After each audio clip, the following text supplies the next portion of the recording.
खबरें superfast.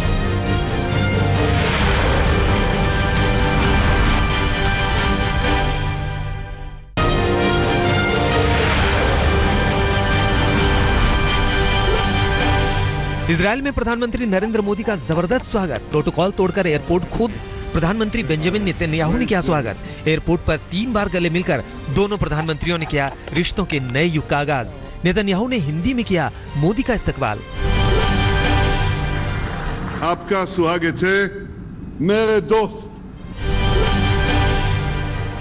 Israel में इस्तकबाल से गदगद हुए प्रधानमंत्री मोदी बेलौस मुस्कान के साथ इजरायली पीएम को लगाया गले। हिंदी में हुए स्वागत का हिब्रू में जताया आभार। Shalom, Leklam, Anisemia Mayot, Lehiat Po। Bharat और इजरायल ने आतंकवाद के खिलाफ एकजुट मुहिम छेड़ने का संकल्प लिया। दोनों प्रधानमंत्रियों की साझा प्रेस कॉन्फ्रेंस में प्रधानमंत्री मोदी ने कहा, आतंकवाद और कट्टरता के खिलाफ भारत इजरायल के साथ है। That those who believe in humanity and civilized values must come together and defeat it at all costs. As such, we must resolutely oppose the evils of terrorism, radicalism, and violence that plague our time. Israeli प्रधानमंत्री Benjamin Netanyahu ने भी आतंकवाद से मिलने वाले भारत के जख्मों पर जताया अफसोस। नेतन्याहू बोले, आतंकवाद दोनों देशों के लिए बड़ी चुनौती, हम दोनों मिलकर कर सकते हैं आतंकवाद का खात्मा। But I have to say that we also face common challenges, and the first of it is to defeat the forces of terror that rampage through the world and threaten both our countries. So we must stand together in this battle, much as we work together to perfect the future. प्रधानमंत्री Modi Israel पहुंचने वाले भारत के पहले प्रधानमंत्री हैं। मोदी यरूशलेम में होलोस्टिक के शिकार लोगों की याद में बने मेमोरियल को देखने भी पहुंचे। यरूशलेम में ही एक फ्लावर फार्म को भी देखा। फ्लावर फार्म ने गुलदाउदी के एक पौधे को दिया पीएम मोदी का नाम।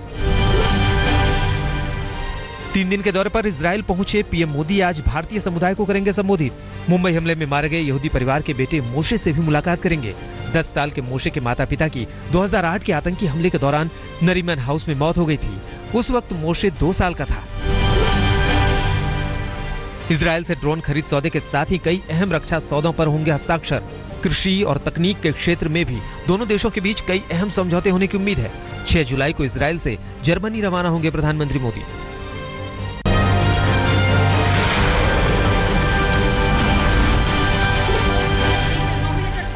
पश्चिम बंगाल की मुख्यमंत्री ममता बनर्जी और राज्यपाल केशरीनाथ त्रिपाठी में खुली जंग छिड़ गई है। ममता ने कल आरोप लगाया कि केशरीनाथ त्रिपाठी ने उन्हें धमकी दी और उनका अपमान भी किया। केशरीनाथ ने एक बयान जारी कर ममता के आरोपों को खारिज कर दिया है। दिल्ली के पूर्व मंत्री और आम आदमी पार्टी से निकाले गए विधायक कपिल मिश्रा आज मुख्यमंत्री अरविंद केजरीवाल और सत्येंद्र जैन के खिलाफ कथित तौर पर करप्शन का खुलासा करेंगे। कपिल मिश्रा ने ट्वीट कर कहा कि इन दोनों के खिलाफ 7 सबूत वो लोकायुक्त को देंगे। उत्तर प्रदेश के 41 आईपीएस अफसरों के तबादले किए गए हैं। अपर पुलिस महानिदेशक लॉ एंड ऑर्डर आदित्य मिश्र को अपर पुलिस महानिदेशक कार्मिक बनाया गया है, जबकि उनकी जगह आनंद कुमार को अपर पुलिस महानिदेशक लॉ एंड ऑर्डर बनाया गया है। कुमार अब तक मेरठ जोन के अपर पुलिस महानिदेशक थे। एनडीए के राष्ट्रपति उम्मीदवार रामनाथ कोविंद कल हैदराबाद में टीआरएस के सांसदों और नेताओं से मिले। कोविंद ने कहा कि अगर वो राष्ट्रपति चुने गए तो राजनीति से ऊपर उठकर अपने कर्तव्यों का निर्वहन करेंगे। तेलंगाना और आंध्र प्रदेश के दौरे पर आए कोविंद ने कहा कि बिहार के राज्यपाल के पद पर रहते हुए भी उन्होंने बिना किसी राजनीतिक झुकाव के अपने कर्तव्यों का पालन किया। राष्ट्रपति पद की विपक्ष की उम्मीदवार मीरा कुमार ने कल पश्चिम बंगाल विधानसभा में टीएमसी विधायकों को संबोधित किया। ममता ने कहा कि देश में भय का वातावरण है। उन्होंने विधायकों से अंतरात्मा की आवाज पर वोट देने को कहा। गोरक्षा के नाम पर गुंडागर्दी की बढ़ती घटनाओं के बीच वीएचपी नेता सुरेंद्र जैन ने कहा है कि देश में मीट लॉबी मजबूत है। यही लॉबी गौरक्षकों के खिलाफ हिंसा का समर्थन करती है और आर्थिक रूप से मदद भी करती है।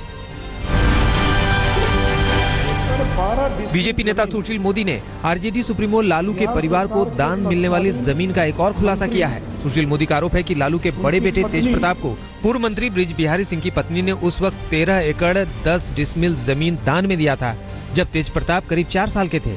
दान पत्र में कहा गया है कि तेज प्रताप की सेवा से प्रभावित होकर उन्हें दान में जमीन दी गई। अब तेज प्रताप भी बड़े हो गए हैं, तो अब वो भी वयस्क हैं। तेज प्रताप भी जवाब दे सकते हैं कि ये जमीन क्यों उनको गिफ्ट मिली, क्या सेवा की उन्होंने। जो केंद्रीय मानव संसाधन विकास राज्य मंत्री उपेंद्र कुशवाहा नियमों को ताक पर रखकर उस पुल से गुजरे जिस पर वाहनों की आवाजाही पर रोक का बोर्ड था। कुशवाहा पूर्व विधायक की प्रतिमा के अनावरण के सिलसिले में बिहार के इमामगंज गए थे। इस दौरान उनका काफिला क्षतिग्रस्त इमामगंज नारायण पुल से गुजरा। बाद में मंत्री ने कहा कि पुल से गुजरते वक्त वो खुद भी डर गए थे। देखा है बाकी की सड़क इतनी अच्छी है और वहाँ कर चलने पर भी थोड़ा भय लगता है अंदर से कि पता नहीं कब क्या हो जाए।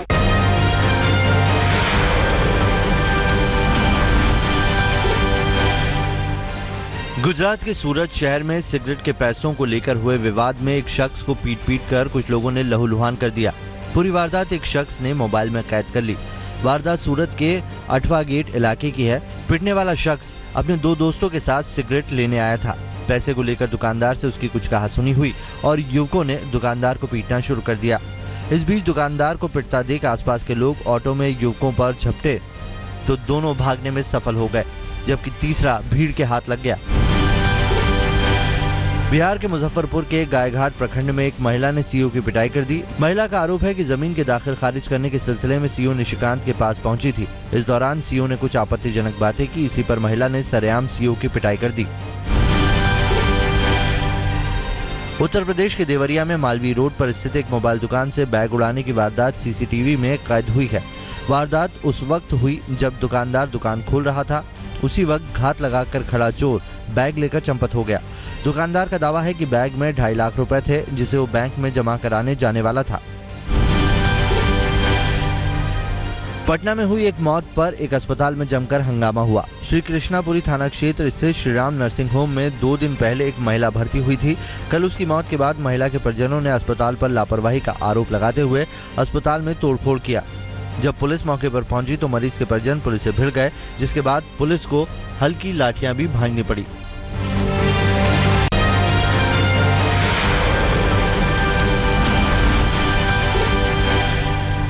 राजस्थान के सवाई माधोपुर पुलिस लाइन में दारोगा किशोर सिंह ने अपनी सर्विस रिवॉल्वर से खुद को गोली मारकर खुदकुशी कर ली। रात को मोबाइल वैन पर ड्यूटी देकर लौटे दारोगा ने कमरे को बंद कर खुद को गोली मारी। एक जवान खाना देने पहुंचा तो हुआ घटना का खुलासा। पुलिस को एक सुसाइड नोट भी मिला है, लेकिन पुलिस वाले उसे साल 2015 का बता रहे हैं। खुदकुशी की वजह पत्नी से विवाद के साथ ही अफसरों का रवैया भी माना जा रहा है। उत्तर प्रदेश में कन्नौज के जमनियापुरवा गांव में सुनीता नाम की एक महिला को दहेज की खातिर जलाकर मारने का मामला सामने आया है। सुनीता की शादी 2 साल पहले शैलेंद्र नाम के युवक से हुई थी। पुलिस ने सुनीता की सास को हिरासत में ले लिया है, जबकि उसके पति समेत ससुराल के बाकी सदस्यों की तलाश की जा रही है। अकोला के रेपाड़ खेड़ में 4 साल की बच्ची का अपहरण कर उसकी हत्या कर दी गई है। इस मामले में 2 आरोपियों को गिरफ्तार किया गया है। दोनों आरोपी मारी गई बच्ची के पिता के किराएदार थे। पुलिस के मुताबिक उन्होंने हत्या करने की बात कबूल ली है। उन्होंने बताया कि 28 जून को बच्ची को अगवा करने के बाद उसकी लाश बैग में भरकर उन्होंने करीब एक सूखे तालाब में फेंककर उसे जला दिया था। हालांकि हत्या करने की वजह का खुलासा अभी तक नहीं हुआ है। ठाणे महानगर पालिका के अतिक्रमण विरोधी दस्ते पर फेरी वालों ने हमला कर दिया। हमले में 3 कर्मचारी जख्मी हुए हैं। पुलिस ने 2 फेरी वालों को हिरासत में लिया है। महानगर पालिका के दस्ते ने मंगलवार को 100 फेरी वालों पर कार्रवाई की थी। महाराष्ट्र के चंद्रपुर में नागपुर से नागभीड़ जा रही लग्जरी बस में एक टीचर ने छात्रा के साथ रेप किया। बस में लगे सीसीटीवी में ये वारदात कैद हो गई है। बस कंडक्टर ने इस वीडियो को वायरल कर दिया, जिसके बाद मामला पुलिस में पहुंचा। लड़की का आरोप है कि शादी और नौकरी का झांसा देकर टीचर ने उसका शारीरिक शोषण किया है। लुधियाना के ताजपुर रोड इलाके में मंगलवार की देर शाम एक कूड़े के ढेर से एक जिंदा बम मिला है। ये बम किसी टैंक का गोला लग रहा है, जो जंग लगी हालत में है। पुलिस जांच कर रही है कि यह जिंदा बम यहां कैसे पहुंचा।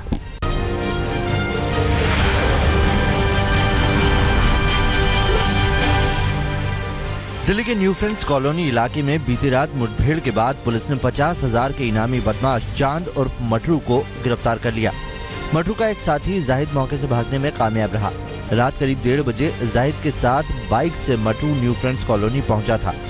मुखबिर की सूचना पर पुलिस पहले से ही घात लगाए बैठी थी। खुद को गिरता देख मटरू ने पुलिस पर फायरिंग शुरू कर दी। पुलिस सूत्रों के मुताबिक जवाबी कार्रवाई में पुलिस ने भी गोली चलाई। कुल 5 राउंड फायरिंग हुई। बदमाश मटरू की तरफ से 3 राउंड तो पुलिस ने 2 राउंड फायर किए। गनीमत ये रही कि दोनों तरफ से कोई भी घायल नहीं हुआ। मटरू पर करीब डकैती और हत्या के 14 मामले हैं। दिल्ली के राजौरी गार्डन इलाके में बीच बचाव करना एक युवक को भारी पड़ गया। बताया जाता है कि राजौरी गार्डन मार्केट में एक शख्स को नेपाली मूल के 2 लड़के पीट रहे थे। 24 साल के कुलप्रीत सिंह साहनी जब बीच बचाव करने के लिए वहां पहुंचे तो एक ने सामने दुकान से चॉपर लाकर कुलप्रीत पर हमला कर दिया, जिससे उसके चेहरे गर्दन पर गहरे जख्म हो गए। फिलहाल उसे 52 टाके आए हैं और वो गंभीर हालत में BL कपूर में भर्ती है। दिल्ली के सोनिया विहार इलाके में 13 साल के एक बच्चे की यमुना में डूबने से मौत हो गई। भजनपुरा का रहने वाला 13 साल का अमित अपने एक दोस्त के साथ यमुना में नहाने गया था, लेकिन गहरे पानी का अंदाजा न होने पर दोनों डूबने लगे। रेस्क्यू टीम ने अमित के साथी को तो बचा लिया, लेकिन अमित को नहीं बचाया जा सका। पुलिस ने शव को पोस्टमार्टम के लिए गुरु तेग बहादुर अस्पताल में भिजवा दिया है। दिल्ली के रोहिणी जिले के बेगमपुर थाना इलाके में बेखौफ बदमाशों ने मुख्य सड़क पर स्थित बाइक के एक शोरूम को लूट लिया।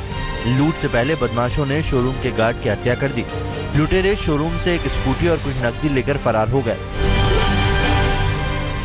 दिल्ली की सीमापुरी में कारोबारी से रंगदारी वसूलने की कोशिश सीसीटीवी में कैद हो गई है। सीसीटीवी तस्वीरों में 3 बदमाश कारोबारी राजा खान के दफ्तर में नजर आ रहे हैं। बदमाश उनसे 10 लाख की रंगदारी मांगते हैं और डराने के लिए पिस्टल निकाल लेते हैं। वारदात बीती 25 मई की है। कारोबारी की शिकायत के बाद पुलिस ने हथियार समेत सोनू नामक बदमाश को गिरफ्तार कर लिया, जबकि बाकी 2 की तलाश जारी है। दिल्ली से नोएडा की तरफ आने वाले मुख्य मार्ग DND हाईवे का इस्तेमाल करने वालों के लिए कल का दिन मुसीबत भरा रहा। सड़क पर अचानक खराब हुई एक कार के चलते DND पर लंबा जाम लगा रहा। 3 किलोमीटर लंबे जाम में एम्बुलेंस समेत कई गाड़ियां कई घंटे तक फंसी रही। दिल्ली हवाई अड्डे से एम्स तक लिवर को पहुंचाने के लिए कल ग्रीन कॉरिडोर का निर्माण किया गया। डॉक्टरों की एक टीम चंडीगढ़ से लिवर लेकर दिल्ली पहुंची थी। लिवर एम्स में भर्ती एक मरीज को प्रत्यारोपित करना था। कप्तान विराट कोहली और पूर्व कोच अनिल कुंबले के बीच चैंपियंस ट्रॉफी के शुरुआती मैचों में नहीं होती थी ज्यादा बातचीत। टीम मैनेजर ने BCCI को सौंपी रिपोर्ट में दोनों के संबंधों का जिक्र किया है। आज तक को मिली जानकारी के मुताबिक कुंबले शुरुआती दौर में रिजर्व रहते थे। रिपोर्ट में इस बात का खुलासा नहीं है कि चैंपियंस ट्रॉफी हारने के बाद कुंबले ने खिलाड़ियों को फटकार लगाई थी। वेस्टइंडीज के विस्फोटक ओपनर क्रिस गेल की T20 के लिए राष्ट्रीय टीम में वापसी हो गई है। गेल को भारत के खिलाफ जमैका के सवाइना पार्क में खेले जाने वाले एकमात्र T20 मैच के लिए टीम में शामिल किया गया है। 2016 के T20 वर्ल्ड कप फाइनल के बाद से गेल वेस्टइंडीज टीम से बाहर है। महिला क्रिकेट वर्ल्ड कप में आज भारत का मुकाबला श्रीलंका से होगा। लगातार 3 जीत के साथ आत्मविश्वास से भरी भारतीय टीम श्रीलंका पर जीत के साथ ICC महिला वर्ल्ड कप के सेमीफाइनल के एक कदम और करीब आने की कोशिश करेगी।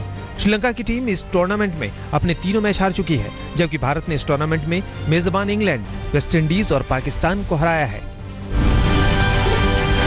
पाकिस्तान को चैंपियंस ट्रॉफी जिताने वाले सरफराज अहमद को अब पाकिस्तान की टेस्ट टीम की कप्तानी भी सौंपी गई है। इस तरह वो तीनों फॉर्मेट में पाकिस्तान टीम के कप्तान होंगे। इस्लामाबाद में कल विजेता टीम के सम्मान में आयोजित समारोह में पाकिस्तान क्रिकेट बोर्ड के चेयरमैन शहरयार खान ने सरफराज को टेस्ट टीम का कप्तान बनाने की घोषणा की।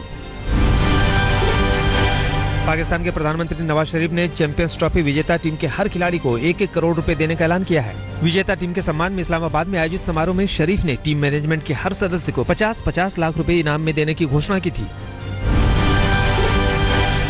मुंबई क्रिकेट संघ पिछले साल स्कूली क्रिकेट में 1009 रनों की पारी खेलने वाले प्रणब धनावड़े की स्कॉलरशिप जारी रखेगा। MCA ने यह ऐलान उन न्यूज रिपोर्ट्स के बाद किया जिसके मुताबिक धनावड़े को अब तक 10,000 रुपए की मासिक स्कॉलरशिप नहीं मिली है। MCA ने कहा है कि धनावड़े की गतिविधि का आकलन करने के बाद बकाया राशि का भुगतान किया जाएगा। 4.5 महीने की गर्भवती होने के बावजूद लग्जमबर्ग की मैंडी मिनेला विंबलडन में खेलने उतरी। हालांकि मैंडी अपनी चुनौती पहले राउंड से आगे नहीं ले जा सकी। दुनिया की 22वें नंबर की मैंडी मिलेना ने मंगलवार को अपने फेसबुक अकाउंट पर एक फोटो साझा किया जिसमें उनके पति और coach Tim Sober Wimbledon court में घुटने के बल बैठकर पत्नी के पेट को चूमते दिख रहे हैं। गौरतलब है कि सेरेना विलियम्स प्रेगनेंसी की वजह से विंबलडन में हिस्सा नहीं ले रही हैं। वर्ल्ड नंबर 3 रोजर फेडरर और दूसरी वरीयता प्राप्त नोवाक जोकोविच विंबलडन के दूसरे दौर में पहुंच गए हैं। दोनों के प्रतिद्वंदी एक सेट के बाद ही रिटायर्ड हर्ट हो गए। फेडरर के खिलाफ डोल्गोपोलोव जब रिटायर हुए उस वक्त फेडरर 6-3, 3-0 से आगे थे। वहीं क्लिजन के रिटायर होने के समय जोकोविच को 6-3, 2-0 की लीड हासिल थी। विंबलडन पुरुष वर्ग में अन्य वरीय खिलाड़ियों में छठी seed Raonic, seed number 8 Thiem, 11वीं सीड टॉम बेर्डिच और 29वीं सीड डेल पेट्रो दूसरे दौर में पहुंचने में कामयाब रहे। महिला वर्ग में टॉप सीड जर्मनी की एंजेलिक कर्बर आसानी से दूसरे दौर में पहुंच गई। कर्बर ने फाल्कोनी को 6-4, 6-4 से हराया। अन्य वरीय खिलाड़ियों में तीसरी सीड प्लिस्कोवा, 9वीं सीड रदवांस्का, 5वीं सीड वाजनियाकी, 14वीं वरीयता प्राप्त मुगुरुजा दूसरे दौर में पहुंच गई।